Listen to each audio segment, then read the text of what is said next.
Okay. Welcome everybody to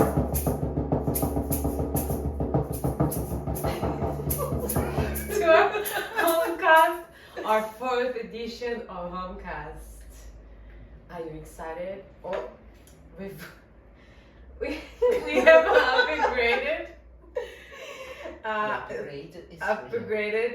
upgraded because it's not really quite working. But next time we'll make it work. Right, and tonight we're gonna talk about our wounds. The 5 wounds of the soul. Yes, the main 5, but tonight we're gonna cover only 2 of them, as there is too many things to talk about. So I just would like to say that this episode mentions childhood emotional pains.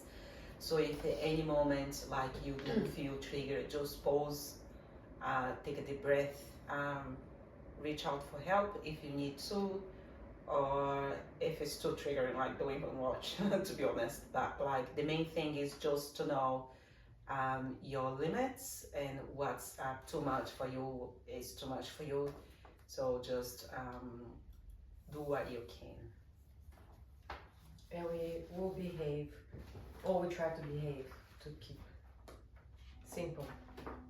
But the truth can hurt sometimes, and that's why we're warning you before you start. This is a reliable study. This is being over 30 years study done by Liz Bourbeau. She is a spiritualist or a psychologist, or how you want to put it, but she's been studying that was first discovered by Josh Vickery. And when she first learned from that, when she first heard from that, she totally immersed herself on these studies, and then she saw there was something that she could actually relate with, because she could see on her daily life from her relationship with her own mother. And from there she dove into it, and she learned how to psychologically and behavioral identify those wounds on humans. So from there, on our journeys ourselves, we have gone through those studies, and we have done even done the tests to see what wounds we identify more with, because just to cover, everyone has those wounds, and you probably have most, 2 to 3 wounds the most, but and some of those wounds will be like the ones that will be the strongest one, if I can put it like that. Some of the ones, like, you might have like all of the 5 wounds, but then only 3 of it will be like full on awake. It will be the one that you'll be dealing with on your social life, if I can put it like that. But we'll get there. Yes. So these emotional wounds are basically emotions that are stored within us. They resurface at times by triggers. Then to protect it, we created masks, like acting masks, I would say. So as a way as a self-love,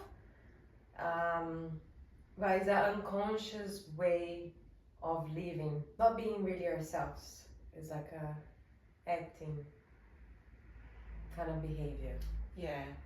And then just to put into perspective, those wounds, we are born with them. They are wounds of the soul.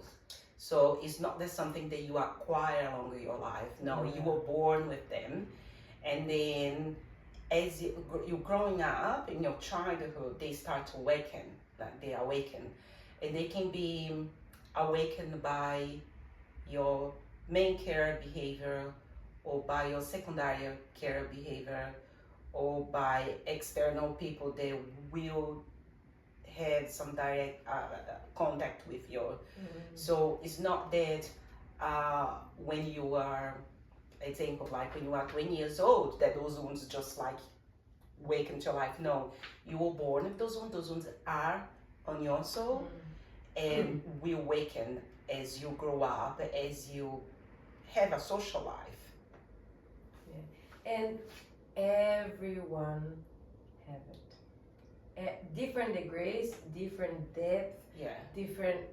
So obviously varies like among everyone, each of us, but everyone has wounds to heal because that's why we are here, to heal, evolve as human beings. And those wounds, they can shape your behavior, Oh yes. your physical, Yes. the way that you love, the way that you have a relationship with others. That could be primary relationship in your house and external relationships with friends and love, romantic relationships. And how you So, perceive yeah. the world. And how you filter, Yeah. how you filter behaviors, how you filter order, how you see your perspective. One thing that she really highlights here at the beginning of the book is that we all have the same mission: to live our life experience until we manage to accept them and discover and love ourselves through them. So it is really a experience that we constantly are living with others, or experiencing with others, and through those people we see part of ourselves. Some of them, they bring the best of us, and some of them, our dark side or shadow side that we tend to run away from. So then you end up having kind of some relationships where those people's we get along well, and then some people that we don't get along well, but they are both experience that we come here to manage and accept them and discover and love ourselves through them. Yeah. But then just to give as an example, like what are wounds of the soul? So wounds of the soul, let's say for example your body, you have lots of wounds in your body, right? And some wounds are more serious than others. Some wounds are more, they are more serious than others. And you just like put a band-aid to cover it and you don't care too much and you keep going. And then let's say you keep going by living your social life, by meeting people, and you still have those wounds everywhere. You have just like covered them up. And then you meet someone that shakes, when you meet that person, you greet that person shakes your hands, and then you go like, oh, this hurts because that person, the person doesn't know, he or she is nowhere, and just shake at your hands, like a normal shake. And then you go, you scream of pain, and you're like, you hurt me. And that person is not even aware that you carry a wound on your hand. That person just did a normal greet, a greet that he or she would have done to anyone else, and then you feel hurt. You feel hurt because that wound is with you, and you have not done anything along that process or journey in your life up to that moment that you met that person to heal that wound.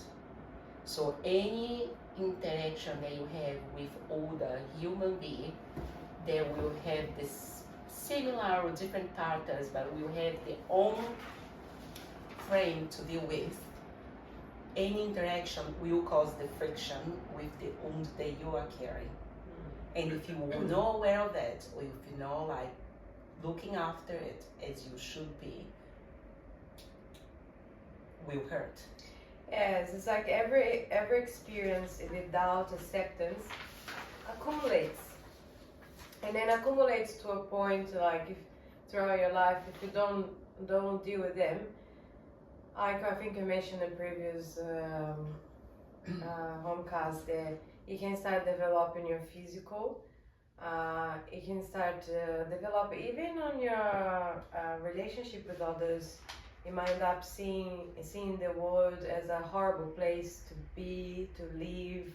You start to make your life as miserable, or everything happens to me like a victim. But and in truth is, we are creator of our own lives, our own reality. So whether or not you want to keep living your life as the victim of your own wound, that's fine. But just so you know, there are tools out there that helps with healing. Not only that, also therapies out there. So it's how really you want to live your life and how you want to have a relationship with others, human beings here. So Liz names 5 core wounds. It's rejection, abandonment, humiliation, betrayal, and injustice.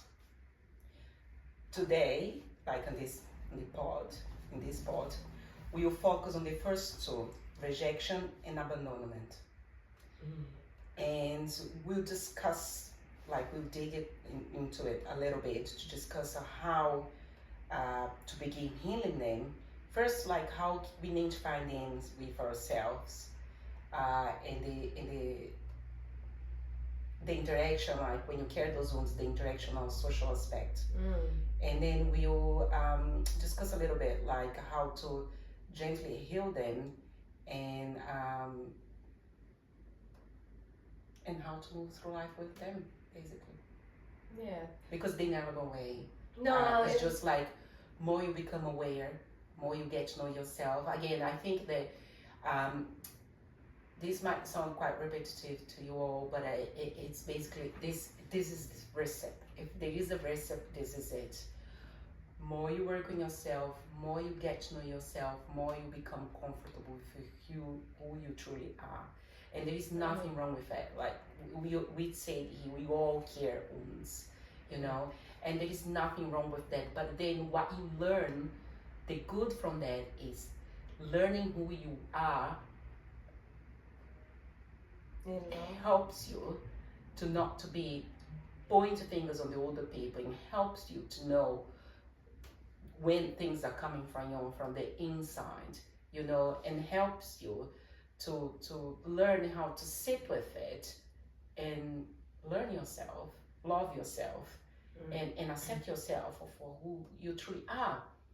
And those things, doing over and over again, gets to a point that when something is triggering you, you already know how you react, and you just don't. Because you know that it's not an external factor, it's internal. And again, while we don't do the healing, we'll experience the same. Because if we don't do anything, we just either ignore it or we're trying to blame, we're gonna be bringing situations that will make us relive the same experience. Just might be with a different person, or might be in another situation, but the feeling within will be the same. So part the personal growth has an evolution of the human beings. It is really getting to know our true self and learning to love ourselves who we are. Yeah. And if you can go through the technical part of it, I just like to cover how wounds form and show up in the mind, body, and the soul. The soul is basically the bridge in between the mind and body. So I think way to understand those wounds and how they live with us, the mind, the core beliefs, I'm too much, I'm alone, or I must be perfect. Body, patterns like shallow breathing, tight shoulders, or clenched jaw, or a stomach that knots when you feel unseen. And the soul energy, the feeling of shrink, dimming, or floating away when things get hard. And if you deep dive into rejection, they reject, like Liz would call the wound of rejection, the mask of so for every wound that we have, we put a mask. The mask is what we use in suicide to try to hide that wound. Is that right? Yes. So the mask is basically dominated by the ego. The ego is a mental energy created by the mind that was meant to protect you, and is meant to protect you. But if we are being honest, causes more. But the animal instinct protection, because this is. However, creates this mask that stop us from being our true selves, and sometimes cause more damage to a situation that we would like to. Yes. And that's what we, and this is interesting now, because I just remember that when I read the book, Liz says that she creates this relationship with her ego, where she gave it a nickname. She just gave it a nickname because she said that I want to get close to it. I don't want to fight it. I did not want to, because Dave is very smart. Dave is smarter than you think, and smarter than you. So she was like, I just wanted to create that very intimate relationship with my ego, that when I talk to it, I would tell him, hey, like for example, honey, hey honey, it's okay. I understand now that you are very, very upset, but live with me. I think I can deal with this situation right now. And should keep talking to the ego until it's quiet, get quiet in her mind, and then should deal with the situation herself. And that tip actually helped me a lot, because from that perspective, like I could clearly see when was my ego, you know, because the anger comes, the emotions come, and every time that you strongly lead by the emotions, it's your ego. It's not you. It's like a drama queen, right? Yeah, it's drama. Ego loves drama. Loves drama. But yeah, the rejection is withdrawal. Yeah. So sorry, let me just finish this. So the own rejection, the mask for the rejection is the fugitive, core belief feeling. I don't have the right to exist. Typical traits: avoidant, isolated, seeks invisibility. Healing path: self-acceptance, reconnecting with own worthiness. So just to repeat, like the wound of rejection, the mask of the wound of rejection is the fugitive. The core belief, people that carry those wounds, like the people that feel rejected, they believe is that he's no worth of the existence, does not have the right to exist. And the typical traits, the typical behavior, you know, that the people that carry the rejection would has is avoidant, like they avoid situations, avoid being public, avoid being seen, isolated themselves in seeks invisibility. And the healing path is, if we can bring this forward, it would be the self-acceptance, the recognizing the worthiness with. Yeah, I'm gonna go a bit deeper on this rejection. So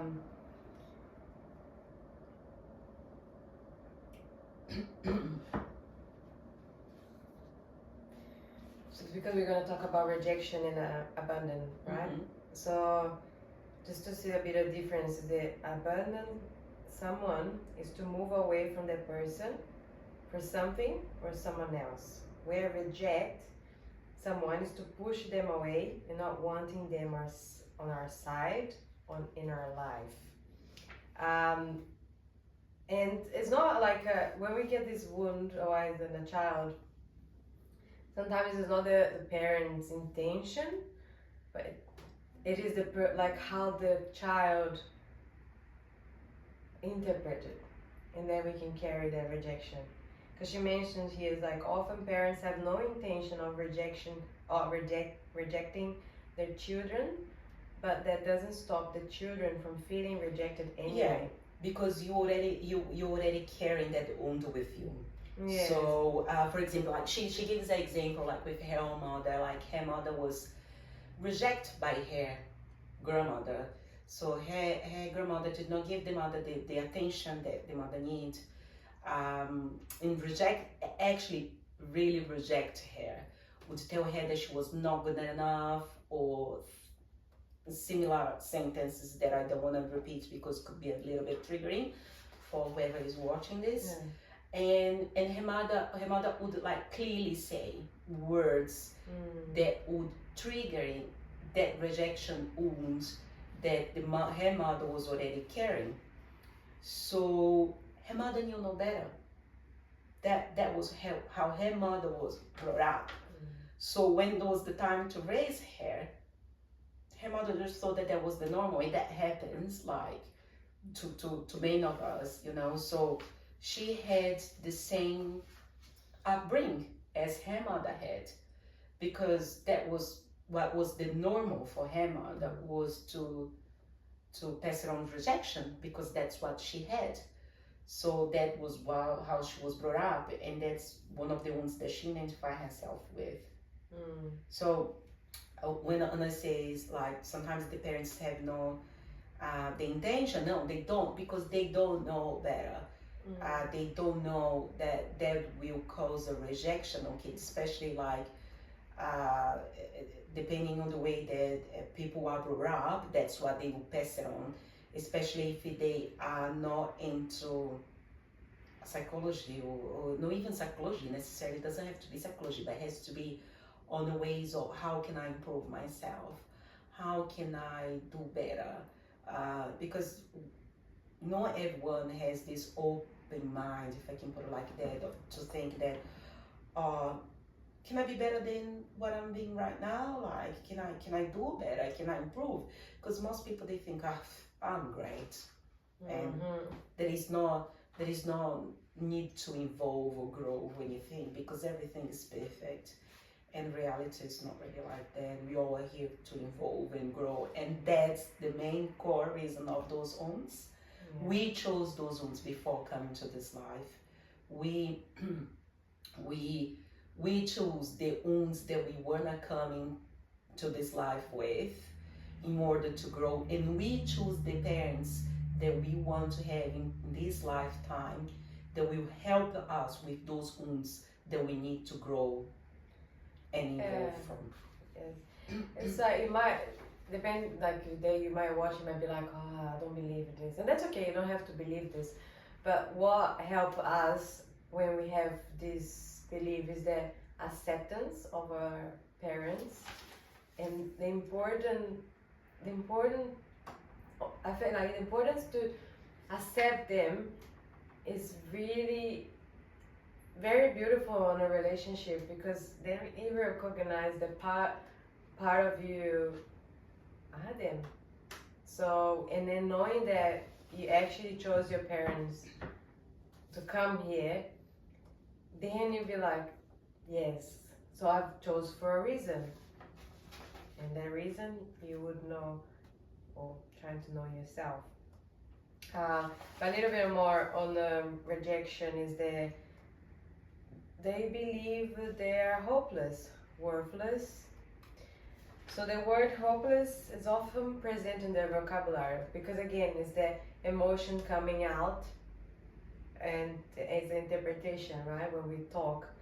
So you can hear them say, my boss told me I was hopeless, so I left. Or my mother is hopeless at doing the housework. Or my father has always been hopeless with my mother, just like my husband is with me. I don't blame her for leaving. Like, it's just like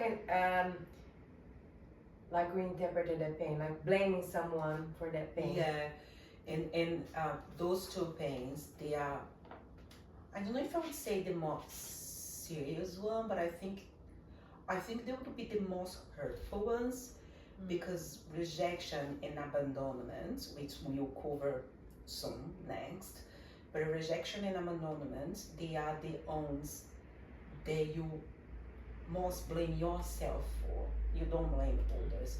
So the rejection is like, I'm worthless, I don't deserve love, or I don't deserve, like, is always hurting you. It's always words that you say that will hurt yourself. Same with abandonment. Whether the older owns, it's more you externalize it, and in that sense, it becomes more hurtful, because every time that you are saying those words to yourself, you are basically taking your power away, the power that you have to heal or to overgrow a situation. They also consider to be loners, as they are generally left alone. The more they isolate themselves, the more seem to become invisible. They wear the withdrawal mask when they feel rejected, as not to suffer. But they become so invisible that others don't see them. They find themselves more and more alone, and so feel justified in feeling rejected. So it's like, again, there's the degrees of this wound.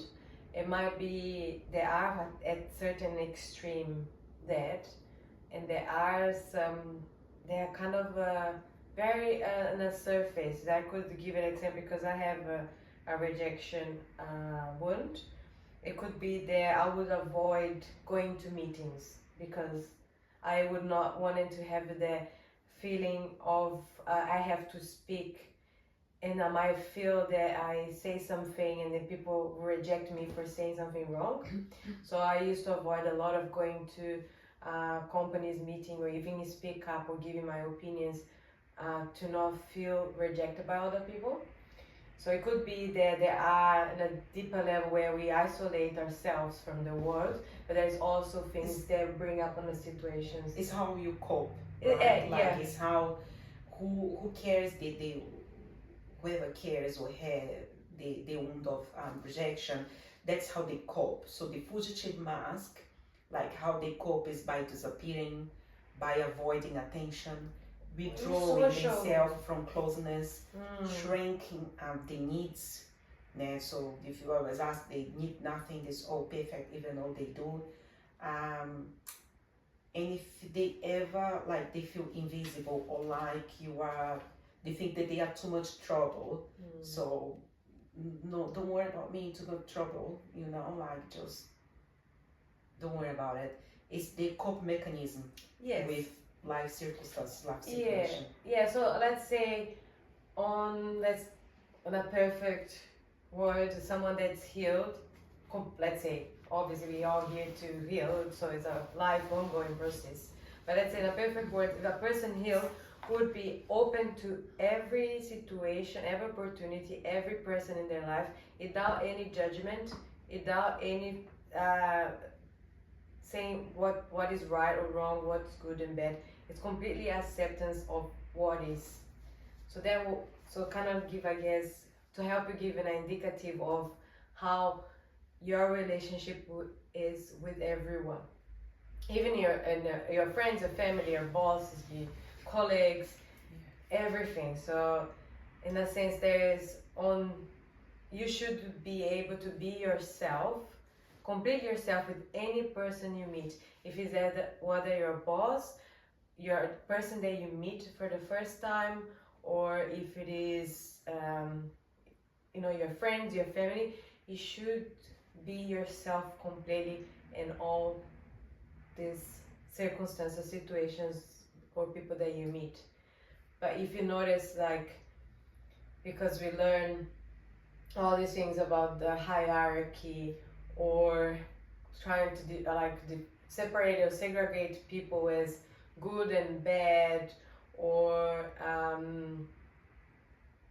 it's really separating and putting people in different patamars, we tend to then start to behave differently to each person, and that's really a mask that we put it up, right? So if you want to please someone, you're gonna be your best show, but then if you meet someone that you think that perhaps is alcohol, or like they have the bad image, you're gonna avoid or escape. So all these are masks created by the ego as an illusion, as a way to protect ourselves. But it is, as we start to heal, we start to break through this illusion and really welcome everyone in our lives. How it shows up in our adult life. So saying no to opportunities because being visible feels risky. And again, it has to do with being seen.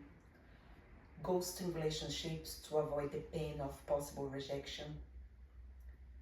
Over spiritualizing as escape. If I transcend, I won't feel this. Or hyper self-criticism before anyone else can criticize us. And that's again like causing damage to your own self.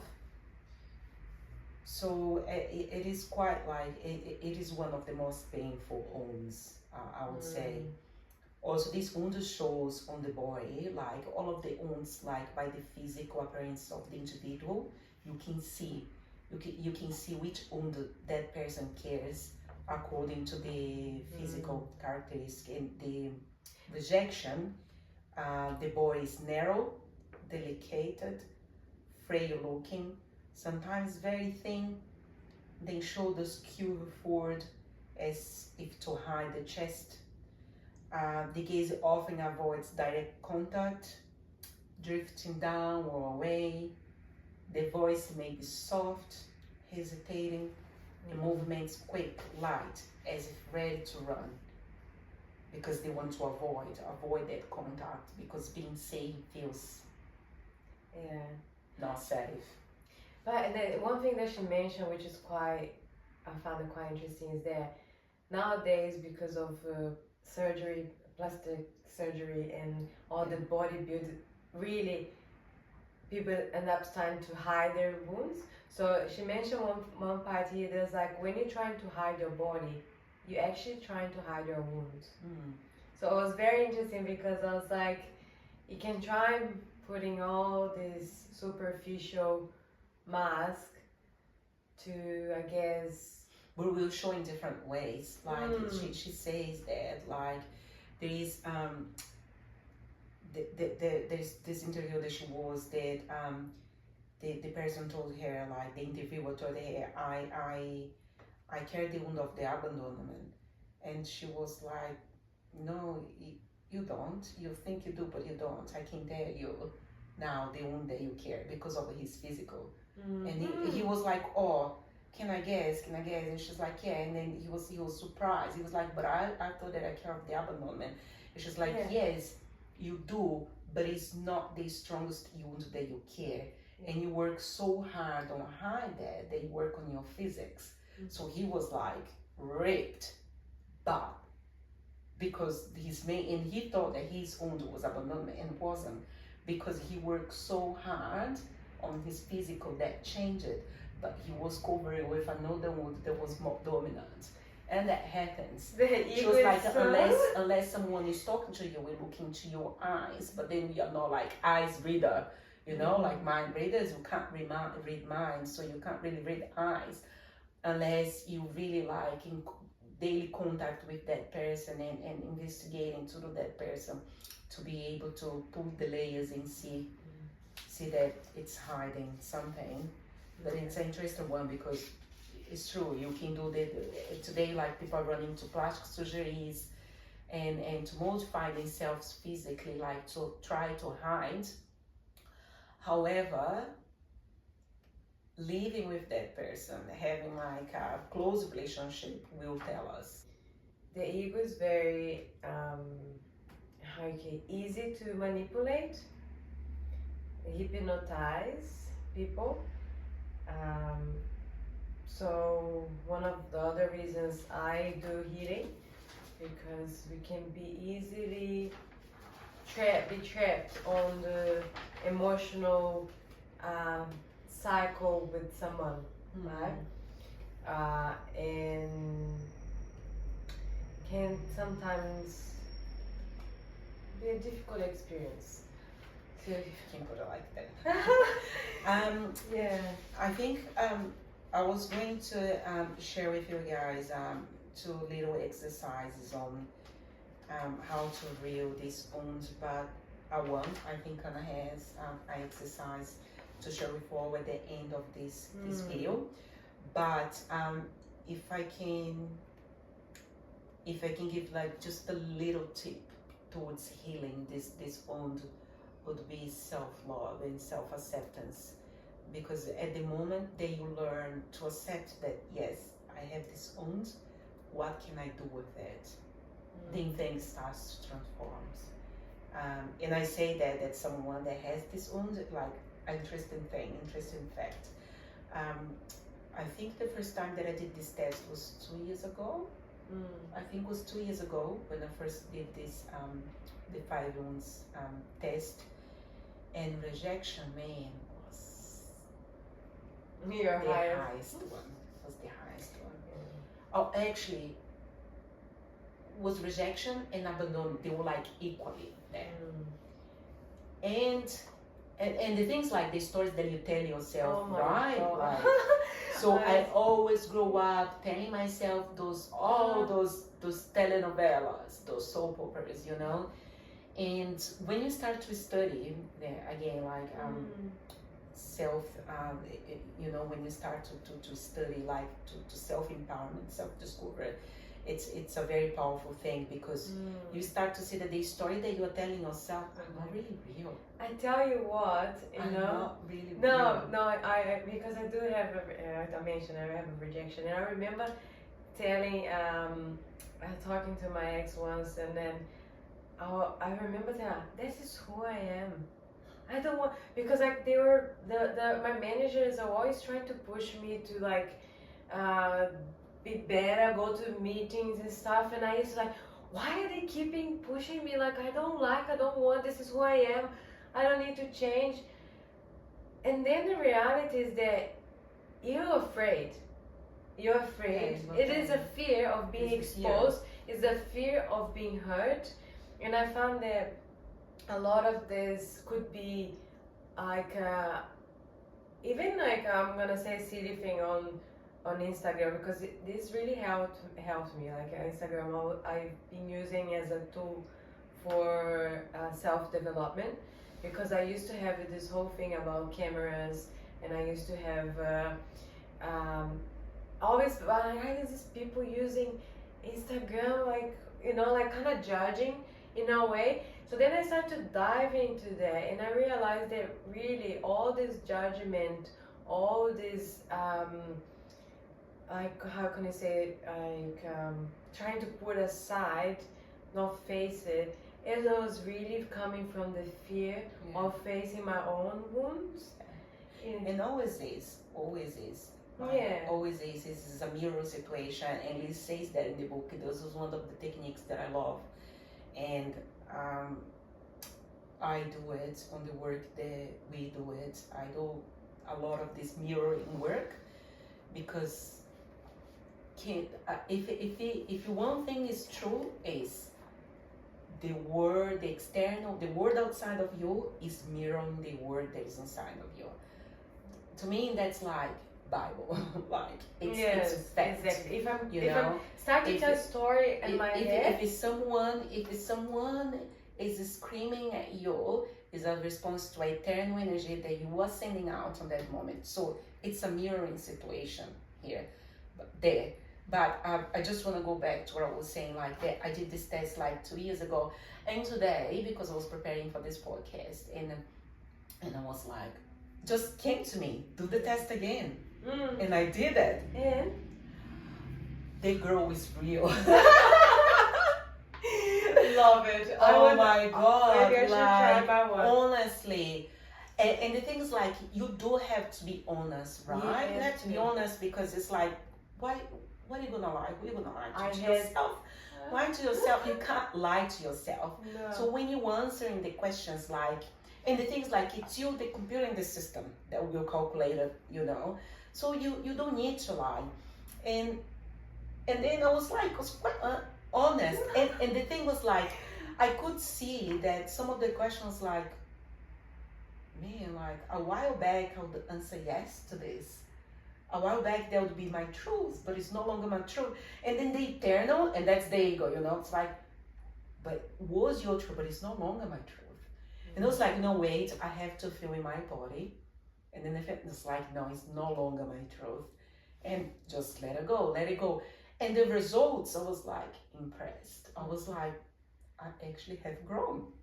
I actually have like evolved. Yes, it Coloca um monte is. de palminha aqui. Put all the claps because it's amazing. And it was a moment of a self-appreciation. Like I was like, wow. And if it wasn't for this topic today, I wouldn't have done the test again. And I wouldn't have known. And to me, that was a good way of measuring it. Because sometimes we are so caught up with the daily, the day to day, the daily activities, the daily work life, the friends know when you pick up the phone. You go, I do remember so many times you cry and fun stuff. But well deserved for those times. Yeah, it's amazing. So just want to share that and say that we're gonna reinforce that at the end of this podcast that we want to give everyone that's watching this video and that is willing to do this test. We want to give you the opportunity of doing it. I will tell you more in the end of this video on how to do that. I honestly think maybe people might be conditioned to think that it's kind of, that's how things are. Because I used to think that way. Like dramas were part of life, that being stressed was normal, that being angry was normal, because that was my whole environment, right? But as soon as I start to work on myself, on my healing, it's completely changed. And I think like, and I see people getting stressed for things, little things, and I see myself as like, it's a victory, like working myself and not get swept by emotions on a simple thing, right? So really doing the work is a very rewarding. Yeah. And maybe you can be yourself with anyone. So that's a gift. You don't have to. So let's cover a little bit of abandonment. Yeah, because yeah. So deep dive into abandonment. Abandonment. With the French accent. It's a dependent mask. A dependent mask. So the wound of abandonment. The mask, the behavioral whole. How you behave in society. It's the dependent. Core believing. I cannot do it alone. Typical traits. Clinging, fears of loneliness, emotional dependence. Healing path. Building inner security and autonomy. Basically creating dependence. Yes, they become victims. They created all types of problems in their lives, especially physical problems, to attract attention. The famous sentence, I can't do this alone. Or I need your help. Or I'm fragile. Or I know because I did not know that I had this aunt. I was actually surprised with that because I always told myself quite as an independent person, but I did care it. Yeah, so they feel, the fact they're trying to feel important enough to receive support, so they draw attention to them somehow. And it arises when the main caregiver is are physically or emotionally unavailable. So through stress, illness, separation, or even emotional distance, when a child does not have the attention of the main caregiver or any of those circumstances, that's when the wounds start to awaken. Yes, they usually don't see these events or problems as problems because they receive attentions, and for them that's a gift. So I think a little bit, always everyone has a little bit sometimes. Yeah. To want to get well, attention. Well, we all have the wounds, but one more than the others. Yes. So the mask for the abandonment is the dependence, and then the behavior is like grasping, bending themselves over not to be left. They might stay in a friendship or in a love situation, just not to be alone, just because to have any company is better than have none, because they don't know how to deal with loneliness. They don't know how to be with themselves.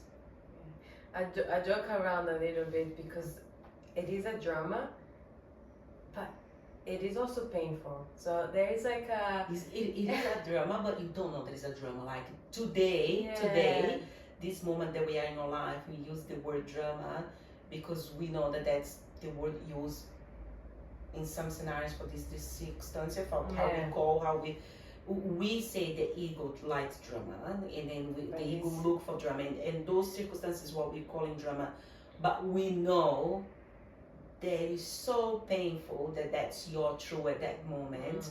The moment that you are living that situation, that circumstance is so painful that that's your truth, and we know that having someone else calling it drama, just like it's like getting a knife and twisting even more on that wound.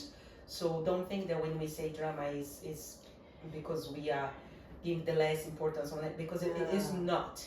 It's we know how painful it can be, and we know how much that can destroy one's life, because there's so much pain that some people don't know how to deal with, and cause themselves some hurt and harms. They also ask for others' opinions and approval before deciding anything. Because they need to feel supported on their decisions. It's the emotional dependence. They appear to find it difficult to make decisions because they only have problems making up their minds when they don't feel backed up by others. So it's having that reassurance by other people to make sure it's again like it's the pleasing. It's always making like the right decisions, so you don't have the people that you consider important for you like against you or not agreeing with you, causing that friction in the relationships, because then you'd feel alone, lonely, and then that dependence would open the gap for a needing. And that also can become manipulative and blackmailing or sulking. So really dramatizing to get what they want. And then again, we're talking here, the ego is not the person. So the ego, it is really the mask, the acting part of it that it was created to hide that wound. So it is not the person. So it's important to realize that whatever mask we put out there, it's not you. It's not you. It is. It's not us. It's what you've learned by observing others, and you created that mask to protect, so you would feel loved. And so it was put there for a good intention, although it becomes kind of, in a way, can be toxic or not good for us. So. And how does it shows up in adult life? How are abandoned, a person that has the wound of abandonment. It's an interesting one. It's a trick language. Behaves in adult life. So that person, one of the traits, right? The traits is constantly checking the phone for messages, social cues, tone. I would add on to that saying there would be a person that constantly on social media is scrolling up. Over giving to secure closeness, resentment when it's not reciprocal, difficult making decisions solo, like we said before, panic at signs of distance, even a delayed reply, they start to panic, overthinking, creating stories, or even engaging with the minding, with the ego, because it gives you the story and you start to engage with it, and you see you have a novel, like a book full of stories. What else? Here it says one of the most intense emotions is sadness. There is a sadness deep inside, and they're unable to understand or explain where it comes from. And sorry, and that's why I said before that alongside rejection, this is one of the most like serious wounds to me, because it's a wound that if you don't look for help and if you don't start to heal, can cause so much damage. So much damage to whoever is caring. Yeah, on a crisis, they can think of suicide. Yeah. So it is. Because it's the only two wounds that we will. You self-harm yourself, either with words or, it's yeah. Yes, and they hiding behind the feeling of isolation is the fact that people who suffer from this unconsciously shut themselves off from the thing or the person they so desire to have near them. They don't open themselves up to receive or accept the desired thing or person because they fear they wouldn't be able to deal with it. They also fear that receiving all the attention might make them experience emotions that they couldn't handle. This behavior can easily be seen in all people who sabotage their own happiness. As soon as the relationship becomes more intense, they find a way of making it come to an end. So, So let's talk about the body language and traits for those who carry the wounds of abandonment. So the body often shows a long lean posture, and if you're reaching out to be held, shoulders may be slop, and the head may tilt slightly, seeking connection. There can be less muscle tones, giving a collapse or fatigue look, especially in the chest and arms. Movements may be fluid, sometimes dramatic, expressing hunger for attention. In the face, you often see large, searching eyes and a voice that rises and falls emotionally, drawing orders with a constant sign, "Don't leave me." So it would basically be like people that talk with the voice like different nuances and talk with a little bit of desperation, or have the eyes like, always like gesticulated and create like that sort of like dramatic tone to the conversation by the description that it is in the book. Let's make this very clear that all the descriptions that the body language and traits that we are given here is in the book. We are not getting it out of our heads. What would be the healing pathways for abandonment? So she mentions here like the main cause of a wound is an inability to forgive ourselves for what we do to ourselves or to others. Again, love and compassion. It's difficult to forgive ourselves because generally we can't even see our own self-resentment. The deeper the wound of abandonment, the more we abandon ourselves. We blame others for what we do ourselves, but don't want to see them. That's why we attract people around us who show us what we do to others or to ourselves. So again, it's a mirror within. So I believe on this, she mentions here, as long as we continue resenting a parent, even if it is unconsciously, our relationships with other people of the same sex as the parent will be difficult. Yeah. So I think it is actually it's a mirroring. It's a mirroring situation because you carry with you.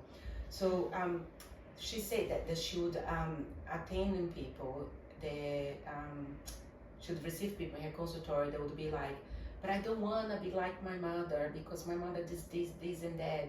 And she's like, for as long as you say you don't want to be like your mother, you'll be just like her. Unconsciously, you'll be just like her. For as long as you're saying that you are not your mother, you'll be your mother, you behave just like her. And the lesson, the healing lesson for not only for abandonment wound of rejection, but for all of the wounds is you live with the person and you track what belongs to the person. And what belongs to the person is what? The reaction. And you keep for you as you sing it, because what you sing is inside of you. So it's a mirroring. And every time that is a mirroring, like you can say, like, we have this say that you see who you truly are when you're in the traffic and someone comes and is screaming at you. If you scream back, you're gonna get another scream back, right? So it become like a shouting, who shout louder situation.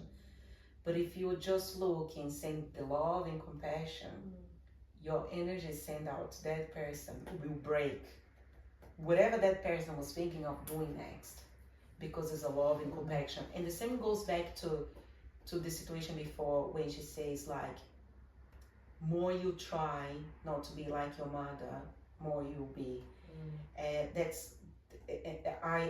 That resonates with me so much, because that's part of the family constellation work that I do, where we say that who knows a little bit about constellation work, like we base constellation, the family genealogical tree that we have, but bottom line is we learn how to live with your parents, what belongs with your parents, and you honor them, and from there you are able to choose differently. But first you have to honor, you accept. honor them, you accept that they did the best. And I know that this might sound so like overrated, but it is the truth. When you look at the situation with love and compassion, to understand that that person, those people, your mother and your father, did what they did with the best of the possibilities that they had, and that's the best they knew how to do. They knew no better. And then you accept. For whatever reason it is. Sometimes you go like, but this, but no. Forget about that's you and that's your mind. That's how you're gonna look for things, look for options on how they could have done better than what they did. You don't know. You are not there. You are not in their shoes. You're not seeing life through their filters, through their eyes. And that's what we need to learn, because when we learn that, we learn how to have love and compassion for others, for our own parents, and learn that they did the best they could have done. And then you honor them, you thank them, live with them what belongs to them, whatever it is. If it is rejection, because that's what they learn and that's what they pass on to you, you live with them. If it is like abandonment, even though that we discussed the possibility of not being consciously, but if it was consciously, you live that part of the behavior with them. If it is whatever behavior it is that you learn and that cause you those wounds, you awaken those wounds, because they are not caused, they awaken and you're born with them. You live with the parents, you honor them, and then you take with you what's yours. And what's yours, basically the perspective to be healed. And I want to raise something to be aware, because sometimes the ego is quite tricky. They be like, yes, my parents are all fine, never did anything wrong, they're all perfect. Deep within, you have some feelings in there. So it's really being honest with yourself and your own feelings, because the ego can be very tricky and be like, no, I had a perfect. No, I hear a lot of people, they say, no, my childhood was fine, was perfect. I ask, do you have siblings? Yes. Oh my God, I know already. If you had siblings, I already had a lot of childhood emotional. And not only that, when you're unable to remember your childhood very clearly, or when you normalize, like, oh yes, I was hit physically. A lot of times when you normalize those sort of situations that we know they cause a damage to the brain, although shouting, screaming, injury. Also causing it is emotional injury. But yeah, there is always. But another thing that I want to raise is Oh my goodness. Just flew away. Is the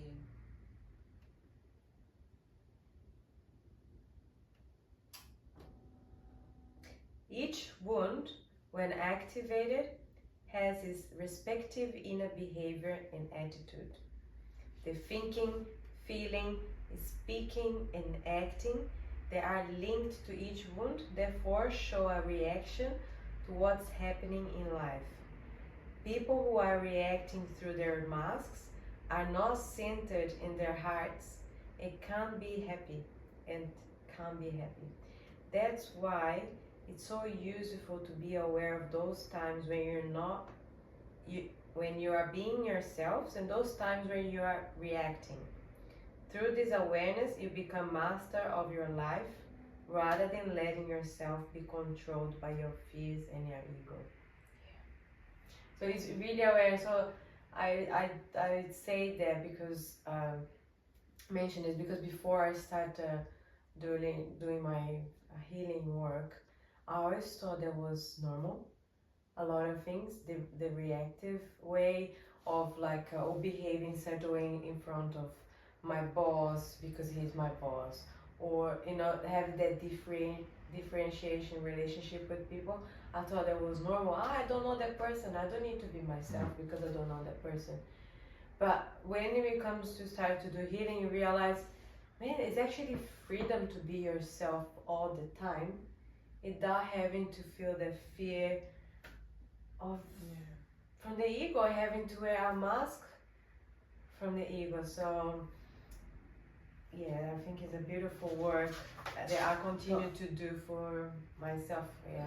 I remember what I was going to say was about he describing, like the psychological behaviors of those wounds, but there are also like the physical, apart from the physical characteristics that those wounds carry, there are also the physical disease that those wounds could cause. Yes. Like cancer, one of them, and depression, and many others disease. Yeah. Those wounds, when not looked close with, when not embraced and worked on to be healed, can cause us. Yeah, because like people like say, because food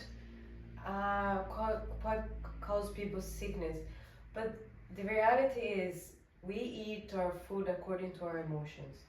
Yeah. So emotions are again our wounds. So it's all connected at the end of the day. So how your self-love is, like how you treat yourself, your body, it's a reflection of the wounds that you want to hide, or you can't really process them, so you end up using external things. It could be one of other things is like watching move sometimes as escape. A lot of people that can suffer like anger, or they watch violent stuff as a way to feel. That could also go both ways. Yeah. I have to say that, like on our last episode, I think was energy versus. It all depends on it all depends like on the intention behind it, because that intention carries our emotion and our emotion carries that energy. So sometimes if you're just opening a break here, sometimes like you are feeling low, and it is your wound there, your wound of abandonment or your rejection, and you are feeling like your energy, like you're vibrating very low. You could do things to help in like rising that energy. They could be listening to amazing music that make you happy and dancing. They could be watching like a nice movie, a nice TV show that that is gonna make you laugh, or even put it out what you've been holding inside. If it's like watching like a love movie, a romantic one, like The Diary of The Diary of Paixão, Diário de uma Paixão. Forgot the name in English, but it's like the legendary movie that the girl has Alzheimer's. Then you're gonna cry the whole movie, so you put it out while you're inside. Do it, because it is the intention behind it that will either rises your energy or lower your energy. It is the awareness. So all behind every action is the intention, and that's what matters. So distinguishing rejections versus abandon. We are getting to the end of this podcast. And I'll do the I'll And let's make sure that we all understand what's rejection and what's abandonment. And integration. So rejection. Let's quickly tell them apart. Rejection often says something like, something's wrong with me, or I should disappear, or what would be the positive response to that? I'm perfect the way that I am. There is nothing wrong with me. I deserve to be here. And the most powerful one, I'm worth it. I am worth it. Those words are very powerful. Abandonment often says, don't leave me. I can't do this alone. Or I can't do this on my own. What would be the response to it? I can do this. I thrive when I do this alone. Like, no one can stop me. I am badass. Or my favorite one, I'm worth it. I feel it when I say it because I'm worth it. Yeah, you have to feel it in the whole body. It's like, I am worth it. So both wounds can show up together.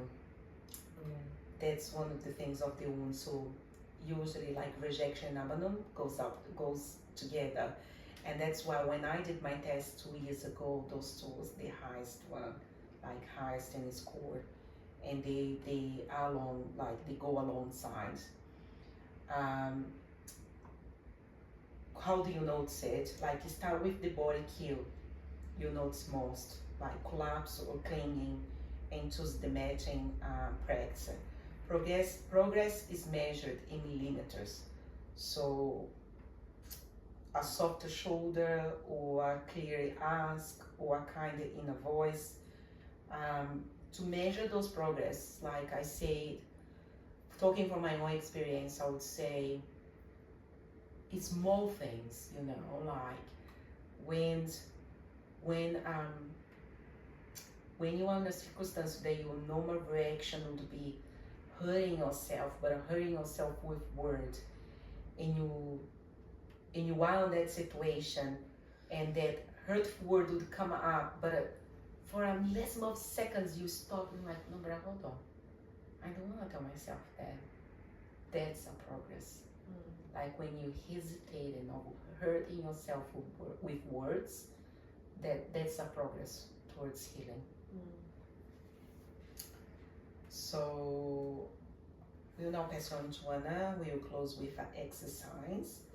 However, before Anna goes to the exercise, I just want to remember that there are 5 wounds, like we said. Today we explored rejection and abandonment. In part 2, we will explore the other 3, which is humiliation, betrayal, and injustice. Like I say, rejection and abandonment goes together, and so is betrayal and injustice. If you have the wound of betrayal, you have the wound of injustice as well. But we'll cover that in the next episode, as well as the masks. Let me see what else I have here. Again, this podcast or homecast, we call homecast because it's dear to our heart, but you can call podcast, is for educational purpose only, and it's not a substitute for therapy, diagnosis, or medical care. So if you need help, please call. We're gonna leave the number here. Reach out for help. Call Healthcare Line. Reach out to us. We are here to help. This is only for awareness, self-awareness, and so you know there are options out there. There are better. Yeah, there is like mental health institute, like mental health, Healthcare Line. There is a better way. We're gonna put it all here on the end of this video descriptions. But just please be aware, this podcast is just Emana is a space for multidimensional well-being. So it's part of our job to bring like educational not our job, but our mission, our purpose, and our joy to bring educational and information to you guys to help us all to grow and evolve. So we are glad that you are here, that we are here. Yeah, self-awareness is the first step to change your own reality. Rather than be like, oh, that's it. You know, I have to just accept my life as it is. I tell you, it's always better. And it gets better every time I work on myself. And that's why I continue to work, and that's why we continue to bring this pace, and we continue to grow as part of our own growth, because every time we do, we meet a new version, a better version of ourselves. And that's so we continue to provide our experience. But to close out, real love is the experience of being yourself. So to help with the healing process, there's a good suggestion here that you observe throughout your day, each day. Then at the end of each day, you write it down, what has happened on this day to you. Ask yourself, what mask got the better of you by causing you to react in a given situation, or by dictating your behavior towards others or towards yourself. Write them down, and especially how you felt. When you have done that, forgive yourself and give yourself the right to have used the mask, knowing that at the time you sincerely thought it was the only way to protect yourself. Let me remind you that if you feel guilty and criticize yourself, you will continue to react in the same way when a similar situation occurs. So it's very important, the forgiveness, the acceptance, so you can process and not continue to it's unconditional love. Yes. So it's a good way. It's just like observe yourself, be present, and down your judgment, and later on you write it down. Be aware of the feelings going on within, so the connection, and really practice being honest with yourself. Really honest. And even if you think, oh, that's normal, or that, really start to question yourself. Is it a normal behavior? Is it I want to be in life, you know? Is how I want to react for every situation? Do I want to continue being nervous or triggered or stressed? Because I tell you what, like, there is a better way of living. There is a peaceful, joyful way of living with friends, with everything. So really, from my heart, I really hope you do this work, because following the 3 pillars: compassion, forgiveness, and conditional love. This is not only for yourself, but for everyone around you and for the whole world, because you progress, you help everyone around you. The whole world progress. Yes. So thank you very much. Quick, I forgot. Oh, I will tell you guys on the next one, the next episode, on how to fill out the form, the questions, and get your results on the own. And hopefully next time we can sing. Bye.